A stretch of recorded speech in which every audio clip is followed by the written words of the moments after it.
Today at Heartway Farms, we're canning pork for long-term storage.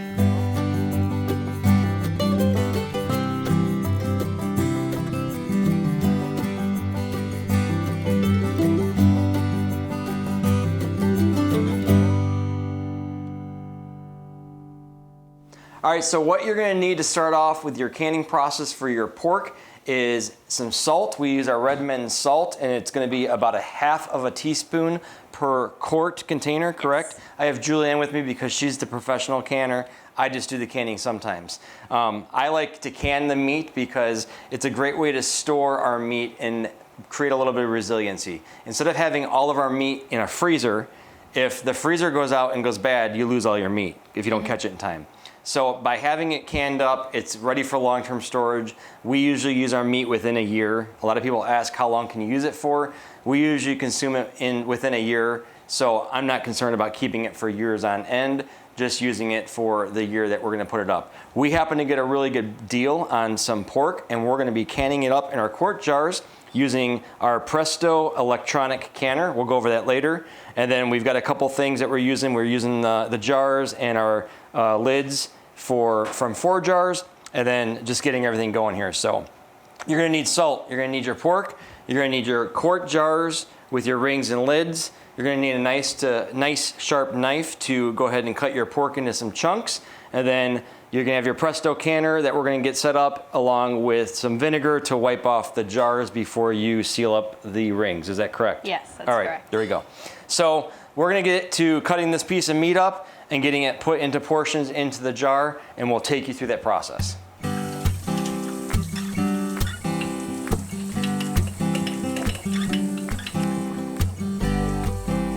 All right, so we're gonna start off by taking our pork and we're gonna cut it into just some small 1 inch by 1 inch roughly pieces. We like to use a nice sharp knife for this here, and we're just gonna take off some of the fat. This happens to be bone-on pork, and it's just what we had available. It was a really good price.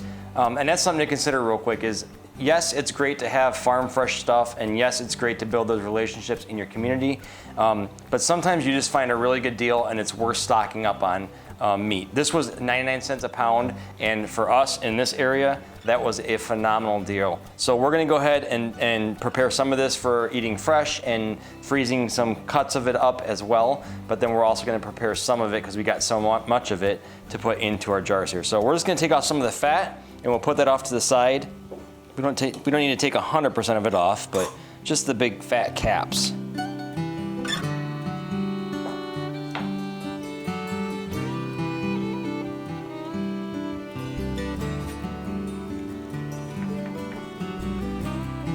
All right, take it off the bone here real quick.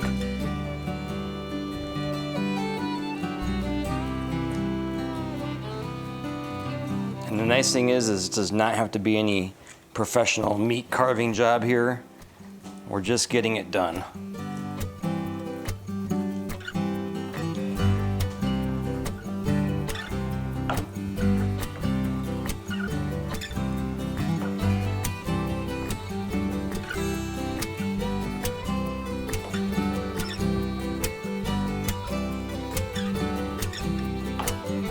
Like I said, it doesn't have to be anything specific size-wise, just roughly in that 1 by 1 cubes. It just makes it easier to get it into the jar, and it will shred down nicely and we'll be able to eat it. We use this stuff for like tacos. You can use it for basically any dish. It's all pre-cooked when you're done with it at the end. So we're gonna cut this into pieces, put it in a jar, and then we're gonna, if I'm correct, we're gonna cook this for 90 minutes on a pressure cook mode, correct, Julianne?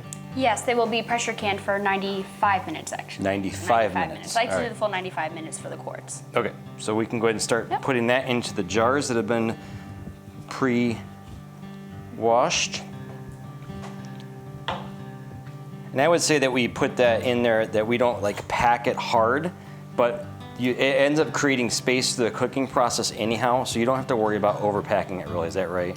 Yeah, you just wanna, right at the rim, you have like 1 inch head space. You can pack it in pretty tightly to the 1 inch head space because it does shrink significantly when you cook, and all that extra space will be filled up with all of the delicious juices and fats of the meats. Are these good to go? Yep. Okay. Yeah, you maybe wanna do just a little bit smaller. half that size. Yes, that's perfect. I was getting a little large on my 1-inch pieces. Like 2-inch pieces. And you can package up your meat when it comes. We do lamb, we do pork, we do beef, we do chicken. So pretty much all of your major cuts of meat we've done. And we enjoy how tender and how much flavor comes out of it at the end. And it just makes it nice and easy to grab it. It's already pre-cooked and it's usable. Yeah, the convenience is, I know, mine and my mom's favorite part about this. It's just you can just grab it off the shelf and it's ready to go. Okay, so you guys saw how big that was. I should have got a scale out, and maybe we'll get a scale out for the next piece here to give an idea, but that was a whole roast section there that's fitting into one jar. Mm-hmm. So it's a pretty large piece of meat that you can get into that jar there. And I'll grab another one and I'll actually get the scale out real quick, just for my own interest, and weigh it out. We can keep some of these bone on, and we can actually just braise them up, and we can keep them like bone on, like make a bone on pork chop rib type of thing. So, or you can just let it cook in there and break down and use the pull off pieces of meat for like some tacos or something like that. If this was sitting in your freezer, it would take up that much space versus a nice condensed jar that's pre-cooked for you and not having to bring it out and thaw it and all that stuff. So once again, just different uses for the meat too though. Yeah. All right, so to finish off this jar, so you can kind of see start to finish on here, we're gonna put a 1/2 teaspoon of our Redmond salt in there, and that's just the salt to keep it and adds a little bit of flavor to it. That's pre-seasoned. We don't put a lot of seasoning in there because we want to be able to use this meat with different dishes. But the little bit of salt in there just kind of helps make it a balanced flavor for us to use it in pretty much anything later on. So 1/2 teaspoon of salt, and then we wipe the rim off with our vinegar to clean it off. And then we're gonna grab our ForJars lids.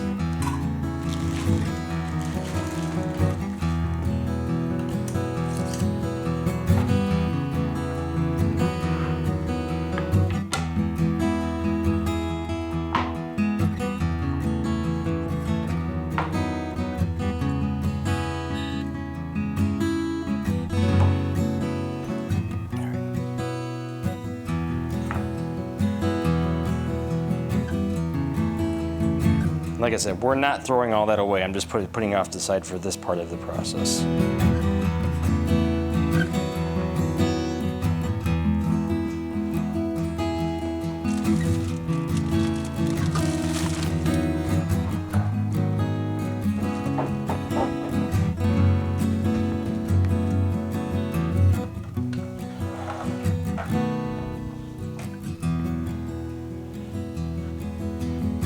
We talked about maybe trying to render some of the fat. I know it's not much. Yeah. But just for the sake of Some of like the- cooking oil. Yeah, render it for some lard. Just because I've never tried that before.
Trying to avoid the bones with the knife so I don't have to worry about sharpening it as much, because bones will dull your knife very quickly.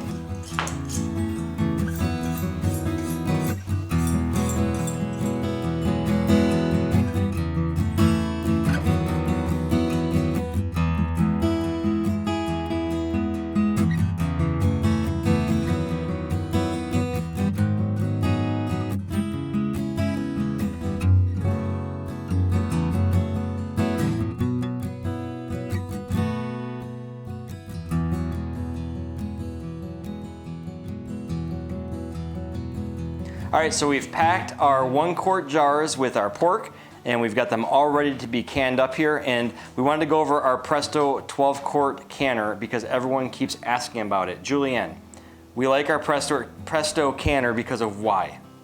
It is super convenient. I don't have to babysit it like I have to do with the one that's on the stove. Okay. It's very hands-off compared to that one. So it's kind of set it and forget it once we get it going. Yeah. Okay. It's very convenient. So we fill this with 3 quarts of water, Yep. Is that correct?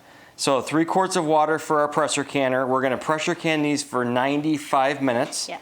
And we added our pork, we added the half teaspoon of salt, Yes. and they're all ready to go here. So we've prepared them, we've got this going, and we literally have just added the water into our canner, and then we just have to put the lid on it.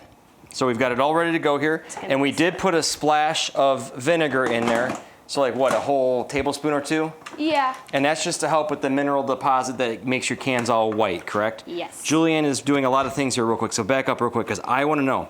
So this lid literally just locks in place here. Yep, there's a line here you can use to line up, Okay. install, And twist. Twist. All right. And then it's got this cap on it here. yep, push it down. Nope, Push it. You gotta push it, there we go. Okay. And then turn There we it. go, yep. And now it's in a closed position, so it's locked in place. And then there's the vent back here. You wanna make sure it's the sealer. You wanna make sure that it's on vent and not can. Because it'll still, you want it to be able to steam out and build Okay. pressure. This will inform you when you need to turn it to Okay. the can mode. So this literally walks you through the process Yep. of the whole thing. Yep. And the only thing that user error could come into play, one of them that we've noticed, is that you need to make sure that your water level is correct before you get go it through the started. process. Okay. Okay. So it plugs in, it runs off a 110 power outlet, and it walks you through the process here. So we've got it set to the vent setting, we've got it locked in place, and we've got our jars in here, and we're ready to go. So It's gonna be on pressure can, because that's what we're doing. Then you're gonna hit the start button. Then I'm gonna give it the time, and we're doing 95 minutes, 4 quarts. Then I'm gonna hit it again, and start jars, we've already done that. It's gonna warm up, and it's gonna warm up for a few minutes, and then it'll tell you when you need to hit the button again to start it, the actual canning process. okay, so it'll take you through the prompting, and you literally just push the buttons as you go. Yep. And then it will build pressure on its own.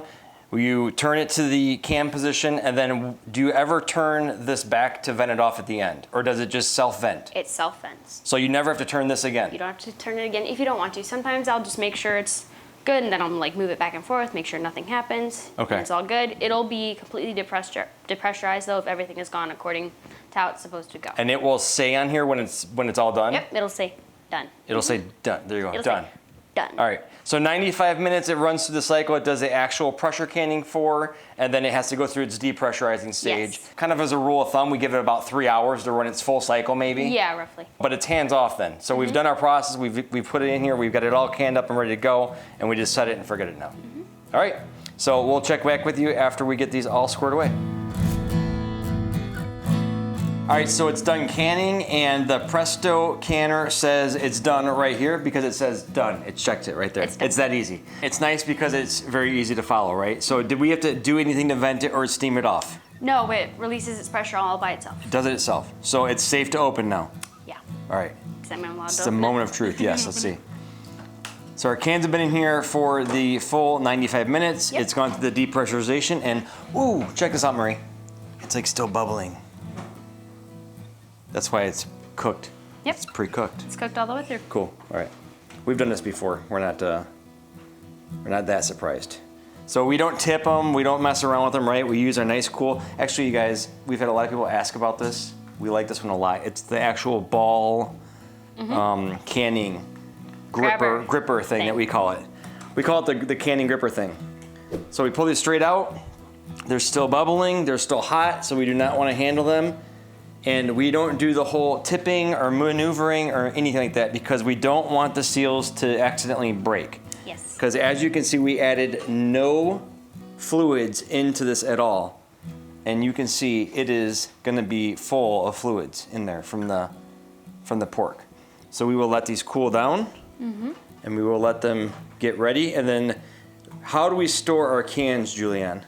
Well, after around 12 hours, so like tomorrow morning at this point, Sure. I'll go ahead and remove the rings. Right. And then I'll wash my jars off just with some warm water and soap, and then I'll go put them down in our cellar. Okay. Is there and I don't know, is there a chance of like stuff bubbling out of these right now, or are they sealed off probably? They're gonna seal off when they get warmed up here. They're making noises. They're already making noises. They're making All right. noises. She's They're answered my sealing off. question. So they will seal off, and we'll get our little tops to make their noise that you guys are all familiar with if you've never done this before.